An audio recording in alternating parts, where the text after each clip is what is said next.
Welcome back to Sika Strength and welcome back to Sika Stand. Today we're looking at arguably one of the best deadlifters, if not the best deadlifter, Benedikt Magnússon, who has the heaviest raw deadlift of all time. Now, there's a little bit, just a teeny bit of controversy has developed over the years about this particular deadlift.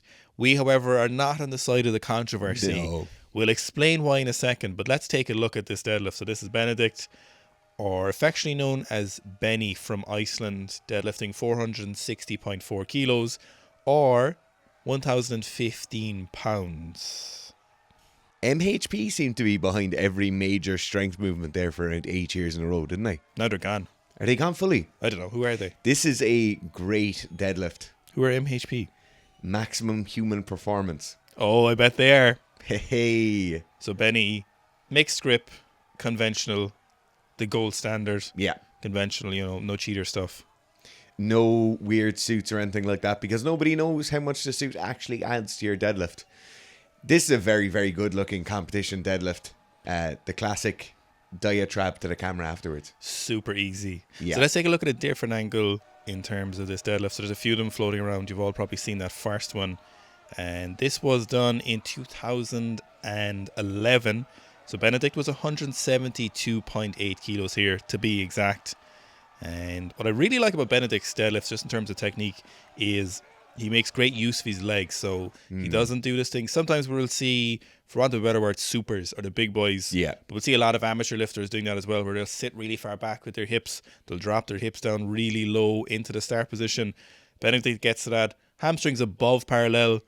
Load of use from his legs, but his shoulders on top of that barbell, and then he gets a great leg drive from that, and it's a great position to start from. No crazy dynamic setup, no sumo voodoo magic, we're casting some spells.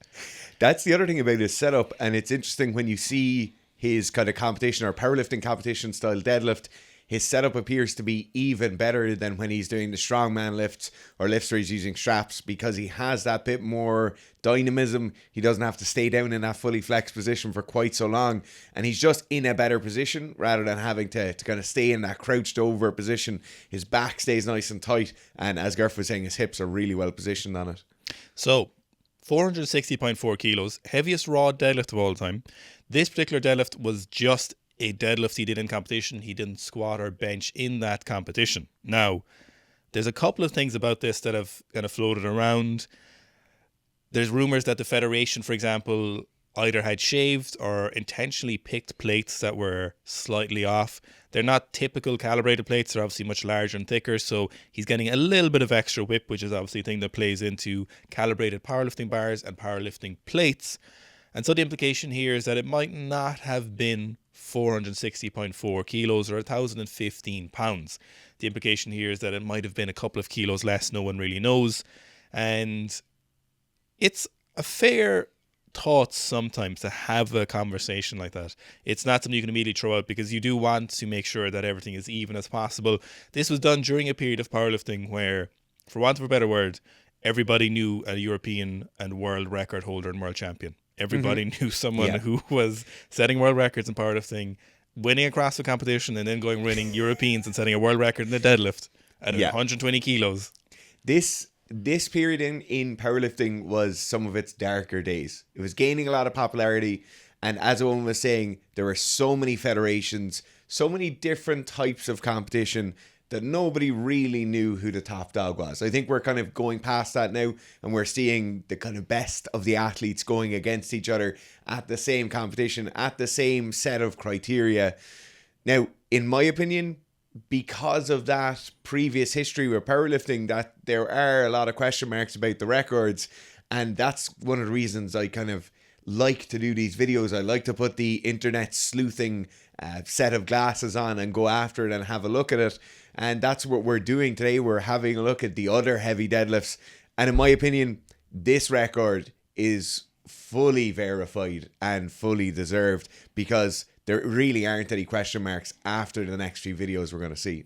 So if we go back to 2010, where he did his kind of second heaviest ever deadlift, which was 442.5 kilos. This was in Finland a year before. He was 12.8 kilos lighter, and this was in a full meet, so he had squatted and benched before this. He weighed 160 kilos of this, and then a year later when he did the 460.4, he was 172.8 kilos, and that's all on Open Powerlifting. Go have a look. And with a year's grace and 12 extra kilos without squatting and benching beforehand, I don't think there's any idea that that 460.4 kilos doesn't count. So the reason this came up was because Ken Cooper deadlifted 435 kilos, which is the heaviest raw deadlift in a total that is a raw total. So in this particular meet, this is a raw deadlift still by Benedikt, but he did this in a meet with wraps. And I think it's kind of crazy that no one has surpassed 460.4 kilos because obviously we've seen Hafthor, we've seen Eddie deadlift 500 and 501. You know, we've seen people like John Hack. John Hack did 426 kilos recently at like 92 kilos. And we've seen any number of huge deadlifters over the last 13 years. And to me, it's still kind of mind-blowing that Benedikt's deadlift is still the heaviest raw deadlift of all time. And that's probably what plays into some people's thoughts of controversy. And to me, like, it's just kind of mind-blowing that that's still the biggest lift. I remember watching that when it came out, and everyone was kind of like, oh, he's going to be broken more again. Someone's going to come along and do like 470 or 475 raw. But it just hasn't happened. I think one of the major things with this is the bleeding into strongman that happens with high-level, super heavyweight powerlifting competitors. I think if you have people who are right up around that 150, 160, 170 kilo body weight who are deadlifting big enough weights to be challenging that record, I think a lot of them just transfer over into strongman. There is definitely more of a history of making money there. There's definitely more scope there to be a full-time professional athlete than there would have been in powerlifting, particularly back in 2010, 2011, 2012. So I think that's probably one of the main contributing factors as to why we haven't seen those massive deadlifts in powerlifting competition in the interim years. So another contributing factor to some people questioning Benedikt's deadlifts was that he didn't surpass that himself after.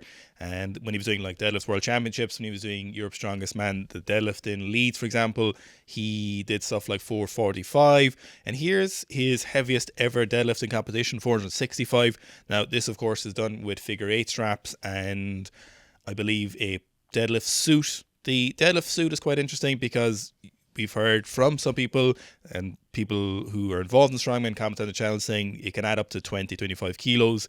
And if you do maths and if you were to look at that and you were to look at like Eddie Hall's best deadlift or Hafthor's best deadlift, they don't have the heaviest raw deadlift. So people are kind of like, look, Benedikt hasn't surpassed his own. He put on a suit and 465 was his best deadlift. So there's some implication there that there was a lot of shaved off those plates. But to me, what it looked like and what happened at the time from what I remember, and it seems to be looking back again, it looked like Benedikt just didn't keep pushing that deadlift. It looked like he not fell off, but stopped pushing that deadlift as much as possible, unless someone has insider information or someone knows Benedikt personally or has any information on what happened. He kept doing some of these competitions. He went back, in 2014 and 2016, and he was doing more kind of strongman related events or strongman deadlift related events. I saw him in Leeds in 2014 doing the 440, which was the world record at the time for strongman, and that was again with the figure 8 straps and with the suit.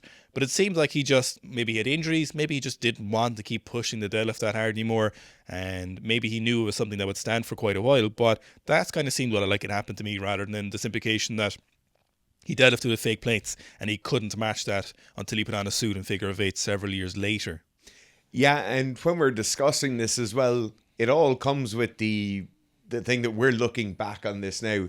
Obviously, being 170 kilos is something you don't want to be for your entire life. I know he went on competing in strongman and he kept up that very, very high body weight for many years afterwards. But this isn't something where you're going to peak for the heaviest deadlift you ever do in your entire life and then aim to hold on to that forever. Most of this training is going to be extremely specific.